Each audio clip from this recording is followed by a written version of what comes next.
Yep. What's up, guys? This is Eric with Bad Beat CCG here with Devin Buttersworth. He just got top 4 here at the kitchen table for the PPG 1K. What were you playing, dude? Once again, coming back with Clash Q, just like I did last week with Gamers. Bleeder on the front side, it's attack, burst 2, pitch any green card, has to be green, and then draw 2 cards. So it cycles for drop area stuff really quick, and then also for just getting big cards in hand. Backside, awaken at 4 life, you untap 2. And then as long as you have a Krone in the drop area, as long with 5 cards in the drop area, he's a 5k double striker. But getting into the deck, any green deck, all my Unison stuff, it's going to be 4 Counterplay Frieza, Gross. 4 Cooler, and then on top of that, 4 Demigra. Demigra's technically, utility-wise, the better Unison because you can get it down so fast against any matchup. Just going first, you have this guy open anything. But this guy, you really want to just swap them out on turn 3 because this guy gets way too much value. Generating 15Ks. If they're at 4 life, it's basically just a Ribrianne because it's a 15K here and a 15K with a token, so it's 2 cards out of their hand at least. But value-wise, Cooler is just definitely the better Unison. Cooler is the GOAT. I love Cooler. It's my favorite Unison, but Dark Broly is really good. But for this deck, it's actually better. Super combos, same thing as last time. 2 Sparking 5 draw, and then Paragus 4 life, draw 2, warp 1. That's insane. Yeah, Paragus is amazing. Sometimes I want to go to 4 of one or the other, but obviously, like, if I'm at 8 life and I want a combo, I obviously want Vegeta more. But Right. And then all drop area cards, 3 of Thick Girl Ribrianne, 2 Monkey Ape, and then 4 of the Old Man. Oh man, Roshi. Roshi's a problem. Roshi needs to get. He does not. Green is all I have, and only thing Green has is Dormant Looping. That's it. That's true. Like, But it looks, like that's not enough to get you to a top. yeah, like Red Broly's the best deck, and I get slaughtered, like, because I Dormant pitch a card, and I'm like, all right, let me swap 4 times and rip 7 more cards. So like, yeah, Roshi is really good, and technically it limits design, but like, it's all Green has, really. I don't think it deserves a ban, just strictly because of how bad Green is. That's fair. I'll give you that. Yeah.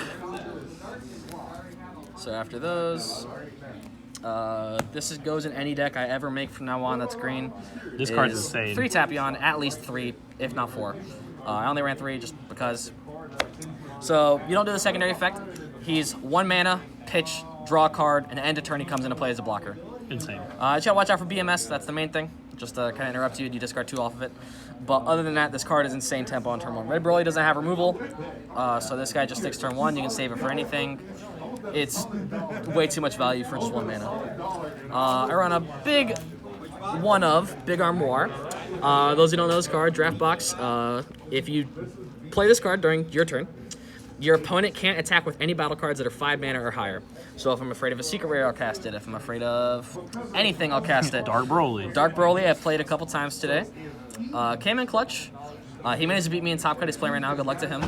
But yeah, no, it kind of just shuts down their deck and shut down an entire turn.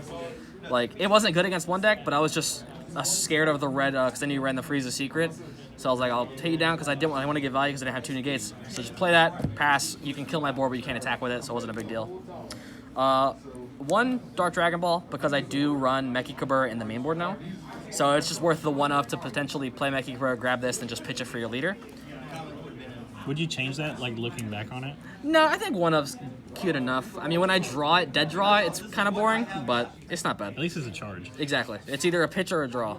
So, 2 Cell Command Man. 2's fine, because you cycle through your deck enough, you can get with Roshi and stuff like that. This card's insane. I really don't think it should have been rip a random card, just because you can win a game off of just ripping something random. Like, my opponent has 10 cards in hand, I just do this, and I rip a Fushroud, and then I just win somehow. But any green deck, automatic 4 of. I hate that card. Yep, Dormant Potential. If you don't know what this does, it just lets green be kind of good, but not really good. Hard negates, Shocking Death Ball. It's the only hard negate that's an extra card at least. But nope, so only these extra cards along with these 2. So these are all the Roshi targets. I mean, obviously, you never get ball back with Roshi. Yeah, no, never. Well, technically, there are scenarios where it can come into play. I never did it, but say I need a 5k to combo with, because he actually has an activate main, yeah, that's fair. where I just give something 5k. So technically, like, if I'm about to tap it, I have 1 mana open, and I'm going for game, I don't have any 10ks, I'll just Roshi at it back, and then, because I'm tapped out now, I can combo it. That's fair. Speaking of, Mickey Cabrera.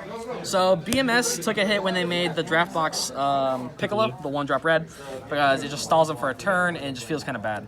But meanwhile, this, as long as you have knowledge of the game and just whatever you're facing, you can just play this and not be afraid of something that your opponent has. Dark Broly costs a 6. Their whole deck is 6s really, so it just generically hits them. You're scared of a secret rare, you call the secret rare, or you just want to tempo your opponent down, like Invoker has to go on 3 or something or 4, and you throw this down, it forces them back another turn. So I really feel like this card is just really underrated. And then if you can get the free plus with the extra card, it's pretty nice. Did you like it at 3, or would you cut it down at all? So I have it at 3 strictly because I need to draw it. I would only play 2, but it's just the burst factor of the leader and the RNG. I want to see it, so I want to run 3. That's fair. Yeah. And then same thing as last time, I go into the Clash engine. So I run 4 Krillin, just a cantrip draw card. Then when I'm on the backside of my leader, he becomes a 4-drop and also becomes a blocker. This guy's sparking 10. I play him for 2 mana, I draw 2 cards, and I discard a card, and he's also a blocker 15k. And then if any of these 6 Krillins are KO'd, I can play this guy from my hand and kill any card ignoring barrier. And win the game. It's an okay package.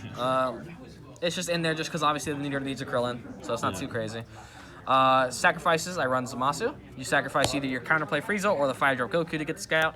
He's okay when you have him. It's just mainly just there for the keepsake and in case he plays green. This breaks any green deck, really. Because, like we said, a green deck is a dormant deck. Right. So it just swing with this, now they -3. So it just eats their hand every turn if you have Ribrianne's on top of it. That's fair. 2 more negates is Kakunska. Just a 2-mana negate, 20k body. Auto on play, it kills any card. Not ignore barrier, but it's just tempo. Also thing, like stop an attack with dormant. We'll sell dormant an attack, and then maybe block with it, and then the second attack you negate and kill another card. It just kind of gets the tempo value going. Favorite card in the deck, because it's an Android. Android 17. So this is the loop guy. This is like, if this guy ever lives a turn, you've already won. But he's mainly in there for a turn 4 awaken, hopefully. On top of your cooler already.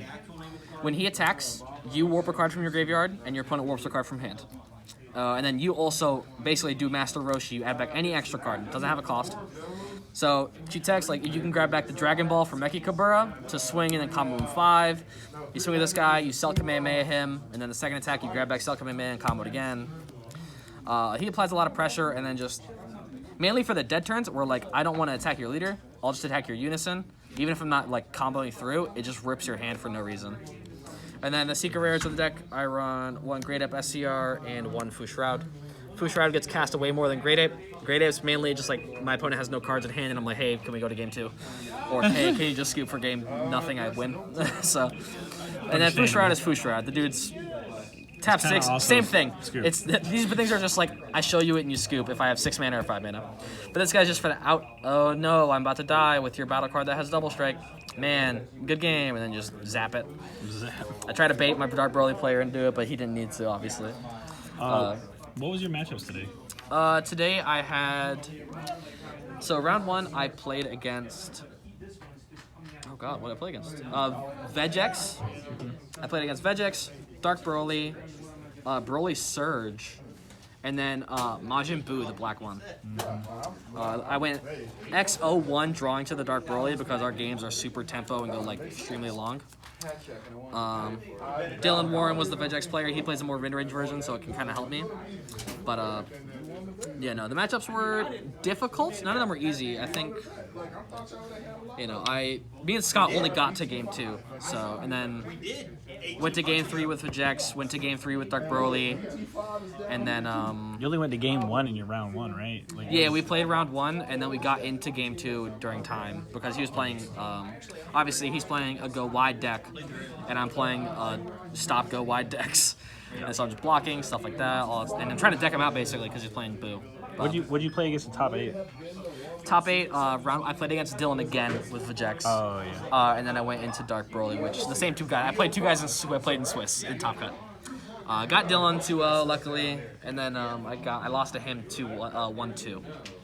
But sideboard didn't change too much. It's the same thing as last time. 1 artificial impact just in case Invoker. The Meki Kabura became BMS for Vegex, and then green matchup Dark Broly Unison. And then mainly for like the blue baby matchup in case someone's playing like a floodgate deck. I sub into blue-green, and then just turning the tide. I potentially almost did it versus Dark Broly. It's just like the value is so weird, and because he sides 4 Haru-Harus, so like I had to be on my toes more. The card's broke. Haru-Haru is a great card. I always said that card a minute ago, but it's okay, I guess. Yeah. But so yeah, obviously you don't have to ever charge a multicolor tapped in this deck. You can if you want on like turn 1, but once you're burst, you can use this effect to warp a blue card and a green card to come in active mode, and then just puts all your other check lands on active. So it's cute. You don't have to. It's a multi that you never actually have to be behind, really. Mm-hmm. It just has more 10Ks. But no, the deck was awesome. Ended up getting technically 3rd place due to rankings. Right. But yeah, no, same thing as last week. I wish I could have got it so I can play in the finals because I think it's another Dark Broly matchup.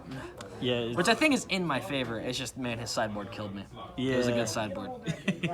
Yeah. Now it's the Dark Broly versus Dark Broly. Yeah, no, it's the finals. Yeah, that's crazy. Which is, well, man, I appreciate you letting us get a deck problem, profile, man, and congratulations, of course. Appreciate it.